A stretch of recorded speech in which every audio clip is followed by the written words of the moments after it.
നമ്മുടെ തിരുവനന്തപുരത്ത് ഒന്നാം ലോക മഹായുദ്ധത്തിന്റെ ഒരു സ്മാരകമുണ്ടെന്ന് നിങ്ങൾക്കറിയാമോ? തിരുവനന്തപുരം ഫൈൻ ആർട്സ് കോളേജിന് എതിർവശത്തായി നിൽക്കുന്ന ഈ സ്മാരകം 1914 ആരംഭിച്ച ഒന്നാം ലോക മഹായുദ്ധത്തിൽ കൊല്ലപ്പെട്ട തിരുവിതാംകൂർ നായർ പട്ടാളത്തിന്റെ ഓർമ്മയ്ക്കായി നിലകൊള്ളുന്നു. എന്നും പാളയം വഴി പോകുന്നവർക്ക് പോലും ചിലപ്പോൾ അറിയാൻ സാധ്യതയില്ലാത്ത ഒരു നിർമ്മിതിയാണിത്.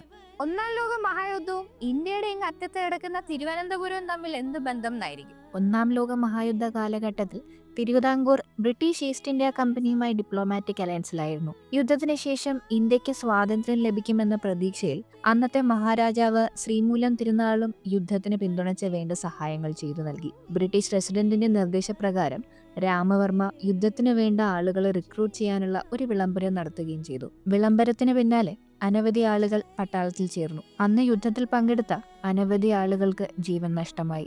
യുദ്ധത്തിൽ ജീവൻ വെടിഞ്ഞ തിരുവിതാംകൂർ പട്ടാളക്കാർക്ക് വേണ്ടി നിർമ്മിച്ച ഈ സ്മാരകം ഇന്ന് അധികം ആരും അറിയാതെ നഗരഹൃദയത്തിൽ നിലകൊള്ളുന്നു. സ്മാരകത്തിലെ കരിങ്കൽ തൂണിലെ എഴുത്തിനും ഒരു പ്രത്യേകതയുണ്ട്.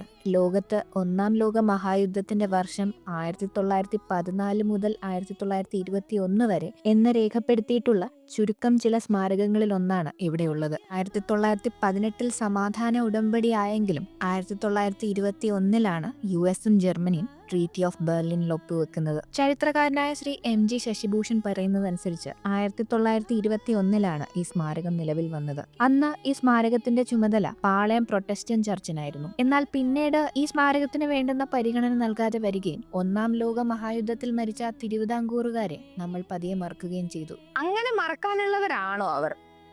അപ്പോ ഇനി പാളയം വഴി പോകുമ്പോൾ നമ്മുടെ ഈ വാർ മെമ്മോറിയൽ സ്പോട്ട് ചെയ്യുക.